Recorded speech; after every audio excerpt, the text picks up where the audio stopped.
Und es wird heiß in unserem Modul mit dem Interview und Profil von Mentoren und Mentees. Also wir sind jetzt im Gespräch mit einem Mentor, wir sind im Gespräch mit einem Mentee, haben eine Menge Fragen. Wie aber erfassen wir das Thema strukturiert? Da haben wir für Sie ein paar Tools zusammengestellt, über viele Jahre daran gearbeitet und ich hoffe, Sie finden es hilfreich. Sie können sie nämlich direkt auch praktisch anwenden. Wir rufen einmal noch mal kurz in Erinnerung die Dimensionen, die wir jeweils zusammenbringen möchten. Entwicklungsfelder des Mentees, zum Beispiel stärker präsent in Netzwerken, einfach stärker sichtbar sein, wahrgenommen werden, besondere Kompetenzen auf Seiten des Mentors. Dann natürlich organisatorische Themen, zum Beispiel Hierarchiefreiheit, Sprache, Standorte, je nachdem, was relevant ist an der Stelle. Dann hatten wir gesagt, ganz wichtig natürlich die Stärken des Mentees, inspirierend, hinterfragend, zu jemandem, der auch einfach mal hinterfragt werden möchte. Dann Werte und Werte. Bei dem Thema ist es so, dass wir diese nicht matchen, sondern lediglich besonders konträre ausschließen. Also wir schaffen es nicht, in diesem Verfahren eine besonders hohe Übereinstimmung hinzubekommen. Und es ist auch nicht unser Ziel, denn bei den Teilnehmerzahlen, die wir haben, 10, 20 Mentoren oder Mentees, haben wir sehr, sehr starke andere Kriterien und wir können nicht mehr Kriterien als Teilnehmer haben. Ja, sondern es geht aber schon darum, besonders auffällige Dinge auszuschließen, das zumindest unserer Erfahrung nach, was schon einen sehr, sehr großen Beitrag auf die Qualität der Tandem-Zusammenstellung hat. Also deswegen entsprechend für Persönlichkeit und Persönlichkeit auffällige Sachen eben dann auseinandernehmen. Das wären unsere Matches.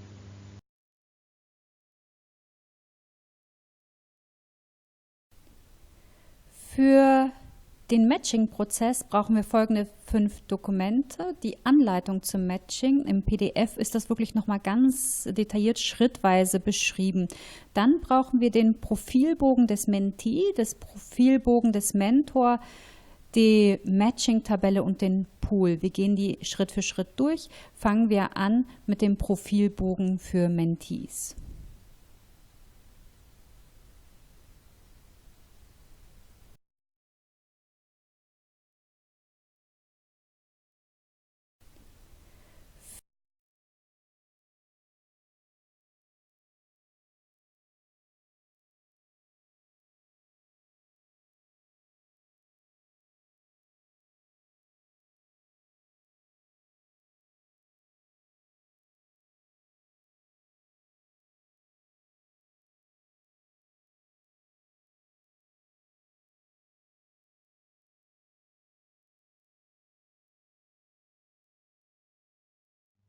In der Anleitung zum Matching, das PDF, was Sie sehen, haben Sie nochmal einen Überblick über die Materialien, Profilbogen Mentee, Profilbogen Mentor, Mentorenpool Matching und nochmal die Übersicht über den Prozess vom Interview zum Kurzprofil, Erstellung des Mentorenpools, idealer Mentor pro Mentee, dann die Matches zusammenbringen und die Tandems letztendlich zusammenstellen. Sie haben also 2 Möglichkeiten, diesen Prozess nachzuvollziehen. Entweder eben in dem PDF, was sehr, sehr detailliert die Schritte zusammenstellt, oder in einem Video. In einem Video ist ja auch das Gute, dass man immer Pause drücken kann, einen Schritt ein paar Sekunden zurückspulen kann, sodass Sie eben 2 Möglichkeiten haben, diesen Prozess nachzuvollziehen.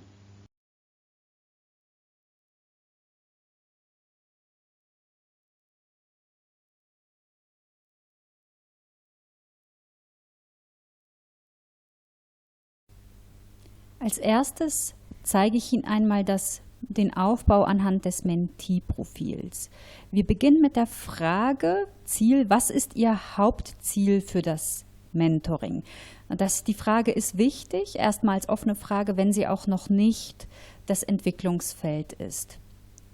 Der Fragebogen ist so aufgebaut, dass wir am Ende Felder, die wir ausgefüllt haben, hier auswählen können und ein Kurzprofil erstellen können. Das zeige ich Ihnen am Schluss, aber Sie sehen hier schon das Feld. Sie sehen hier auch ein paar Hinweise für Hilfsfragen, die können Sie auch ausblenden, um zum Beispiel das Profil auszudrucken. Was ist Ihr Hauptziel? Erstmal offen fragen, dann gegebenenfalls nachfragen und dann haben wir hier Antwortkategorien, die Sie einfach mit einem X ankreuzen und auswählen, sodass sie im Kurzfragebogen nachher sichtbar sind. Nehmen wir das Thema Führungskraft werden und stellen eben die weitere Leitfrage, was brauchen Sie am meisten, um dieses Ziel tatsächlich erreichen zu können oder woran hängen Sie aktuell? Und die Logik dahinter ist, dass zu einem bestimmten Ziel es unterschiedliche Entwicklungsfelder geben kann. Zum Beispiel, mir fehlt das Netzwerk und die Sichtbarkeit innerhalb der Organisation, kann zum Thema Führungskraft, kann zum Thema Weiterentwicklung als Führungskraft, Vereinbarkeit oder auch fachliche Karriereweiterentwicklung. Deswegen sehen Sie hier überall die X und Sie können dann eben auswählen, zum Beispiel jetzt das Thema Führungskraft und nur noch die Felder anzeigen, die jetzt für das Thema Führung relevant sind.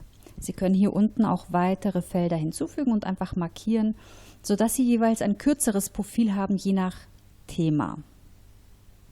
Also wir haben hier also unseren Mentee, der oder die Führungskraft werden möchte und sagen wir mal, das erste Thema ist wirklich Netzwerk und das zweite wäre zum Beispiel eigene Ideen besser verkaufen zu können. Nehmen wir das hier als zweites. Das heißt, es wären so die zwei wichtigsten Entwicklungskompetenzen. Dann haben wir als nächstes das Feld Organisatorisches. Da können Sie letztendlich in Abhängigkeit Ihrer eigenen Organisation Themen nehmen, die relevant sind. Zum Beispiel bestimmte Abteilungen, bestimmte Länder, bestimmte Standorte, je nachdem, was da eben relevant ist. Dann ist hier nochmal die Frage eingefügt, welche Person kommt als Mentor gar nicht in Frage. Das ist eine sehr einfache Frage, wo einfach der Name des Vorgesetzten angegeben werden könnte oder vielleicht auch Personen, der Ehemann. Also das heißt Personen, die aus irgendwelchen bestimmten anderen Gründen einfach nicht als Mentor in Frage kämen, auch wenn sie in der Zielgruppe oder im Mentorenpool enthalten wären. Und das kriegen wir nicht alles über Kriterien abgefragt und deswegen einfach eine einfache Frage hierzu. Dann sind wir bei dem Thema Stärken des Mentee versus Motivation des Mentors. Und hier können wir eben Stärken des Mentee abfragen. Die können wir direkt fragen, zum Beispiel sehr inspirierend. Wir können sie aber auch als Koordinator einschätzen. Also das ist ein Thema, wo einfach auch eine Einschätzung, wenn wir mit die Person etwas kennen oder eben auch ein Interview mit dieser Person geführt haben. Dann ist hier das Thema Grundwerte und Sie sehen, die Frage ist sehr streng formuliert. Welche Grundwerte sind so wichtig, dass Sie sie in einem Mentor auf gar keinen Fall missen wollen? Und eigentlich wollen wir auch nicht maximal 3, sondern eigentlich nur einen haben. Und dann wäre zum Beispiel eine Antwort, dass jemand sagt, Mensch, Familie und Job ist mir in jedem Fall wichtig und nur Karriere würde für mich auf gar keinen Fall in Frage kommen. Und das heißt nicht, was wünsche Sie sich einen Mentor, das macht Ihnen die Auswahl sehr, sehr schwer. Dann Persönlichkeit und hier wählen wir nur besonders auffällige Merkmale aus. Das heißt, wir geben Mittel an oder wenn wir wirklich sehr, sehr auffällige Merkmale haben, zum Beispiel jemand ist sehr, sehr strukturiert, sehr, sehr vorsichtig, dann können wir das hier angeben.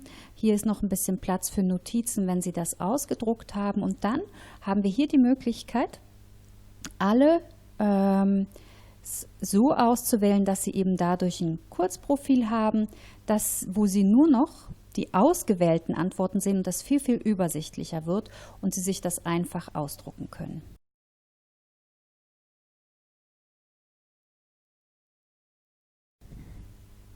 Das Mentorenprofil ist entsprechend dazu aufgebaut. Auch hier können wir am Schluss ein Kurzprofil erstellen. Wir beginnen mit der Frage, erfahrungsgemäß können Mentoren ihr Wissen besonders dann weitergeben, wenn sie sich selbst in dem Bereich sehr stark entwickelt haben. Das heißt, es kann manchmal sein, dass jemand besonders gut in einem Thema ist, rhetorisch besonders begabt, es aber schon immer gewesen ist und nie den Prozess lernen musste. Das heißt, wir fragen nach Themen, wo sich jemand besonders stark entwickelt hat, weil das in der Regel Themen sind, wo jemand Erfahrungen auch besonders gut weitergeben kann. Hier in grün entsprechend die Entwicklungsfelder der Mentees und die Kompetenzen des Mentors. Wir hätten hier zum Beispiel jetzt Aufbau, Netzwerk und Kontakten, könnten filtern für das Thema Führung entsprechend und weiter organisatorisches, genau wie beim Mentee, Motivation des Mentors, was motiviert Sie besonders oder angenommen, Sie wären Mentor und Sie sehen, dass die Motivationsfaktoren sehr, sehr unterschiedlich sein können. Das Thema Motivation besprechen wir in einem separaten Video inhaltlich. Hier geht es einfach erstmal um die Matching-Struktur. Das heißt zum Beispiel Netzwerk um dynamische junge Kontakte, also einfach Zugang, Kontakt zu jungen Leuten haben, könnte ein Thema sein. Welche Grundwerte sind so wichtig, dass Sie den Mentee auf gar keinen Fall missen möchten? Auch hier hart die Frage gestellt, da könnte auch die Antwort vielleicht einfach nichts Spezifisches sein, also es muss nicht ausgefüllt sein und dann entsprechend auch zur Persönlichkeit.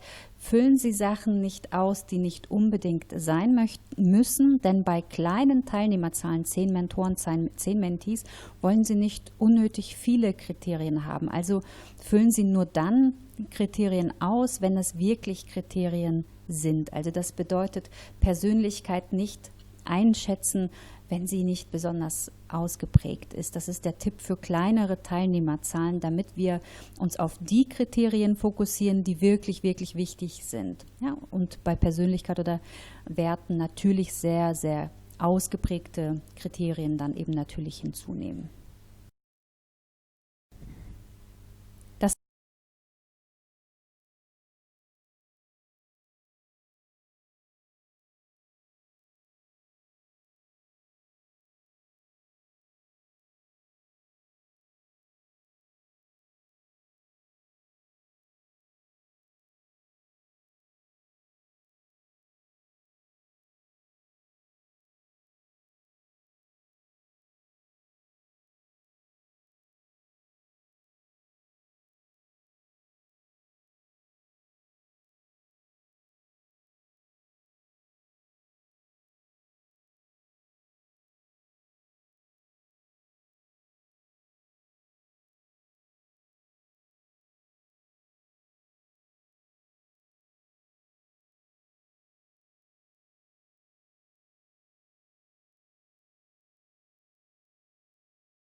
Dann machen wir weiter mit der Datei Mentorenpool. Hier gehen wir als erstes so vor, dass wir ganz am Anfang unsere Mentoren hier eintragen. Wir haben ja die ausgedruckten oder vorliegenden Mentorenprofile und die Mentee-Profile.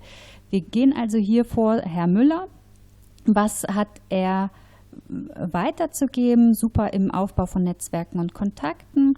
Das Thema Fachwissen sichtbar machen. Der Herr Meyer hat ebenfalls das Thema Netzwerken und Kontakten, hat ansonsten als nächstes eine ganz starke Kompetenz, Thema Selbstvertrauen zum Beispiel, jetzt so wie es hier ausgewählt ist.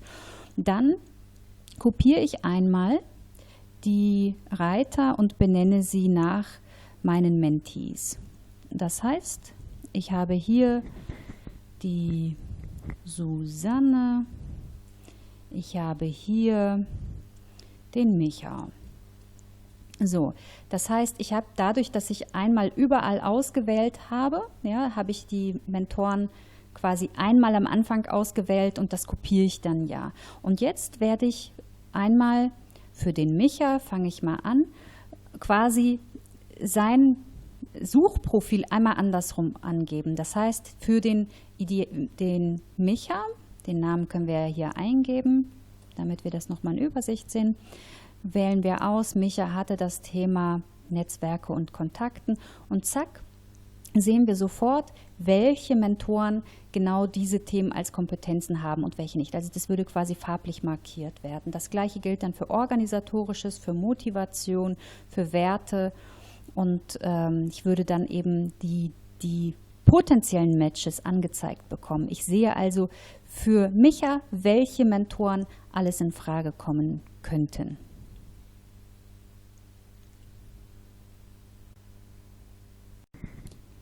Dann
im letzten Schritt würde ich dann über den Pool matchen. Das heißt, ich habe zum Beispiel 10 Mentoren, 10 Mentees. Ich würde hier eintragen, Susanne wieder, den Micha würde ich hier wieder eintragen, dann die Mentoren und so weiter und würde eben dann aus dieser vorherigen Tabelle gucken, welche könnten prinzipiell zusammenpassen. Den Micha hatten wir ja vorhin bearbeitet, der passte ja sowohl zu Müller als auch zu Meyer. Das hatten wir vorhin und das heißt, ich mache einfach Doppelklicks und habe eine Übersicht. Susanne, da würde es passen, da würde es passen. Ich wähle jetzt natürlich beliebig etwas aus, basierend auf der Grundgedanke oder das Grundkonzept hierbei ist, dass wir über eine Gruppe von Mentoren und Mentees sehen, welche potenziell zusammenpassen könnten. Der Zähler ist hier etwas zeitversetzt. Hier werden gleich die Summen automatisch auftauchen. sodass wir sehen in einer Gruppe, welche zum Beispiel, Sie werden gleich eine 1 sehen, auf Ihrem Bildschirm sehen Sie es schneller. Sie sehen hier, dass zum Beispiel Menti 6, Schmidtchen, einfach nur ein Mentor in Frage kommt, wegen der ganz besonderen Kombination. Das heißt, Sie würden dann hier den Match quasi festlegen, würden Herrn Meier überall als Match entfernen, weil der ja quasi gematcht ist. Und Sie sehen, jetzt tauchen hier die Zahlen auf. Jetzt habe ich den entfernt. Und dann gibt es woanders eine 1. Ja? Da gibt es dann beim Micha und Müller nur noch eine 1. Und dann würde ich den und so die Tandems quasi festschreiben. Das heißt, es gibt eine Möglichkeit, über Gruppen hinweg besondere Engpasskonstellationen schnell zu sehen, dass jemand einfach räumlich, thematisch und so weiter einfach nur einen potenziellen sinnvollen Match in einem ganzen Pool hat. Und natürlich ist es ein halb strukturierter Prozess. Das bedeutet, dass Sie manchmal einfach kein Match haben. Dann geht man einfach einen Schritt zurück und guckt, gibt es ein Kriterium, was man etwas weicher fassen kann, etwas, was man etwas allgemeiner fassen kann. Und deswegen ist es so wichtig, eben wirklich Kriterien zu nehmen, also Ausschlusskriterien wegzulassen, die nicht unbedingt sein müssen, damit wir einfach eine möglichst gute Basis haben, wirklich wesentliche Kriterien zu matchen. Und so kriegen Sie einfach über eine Gruppe nochmal die Tandems zusammengestellt.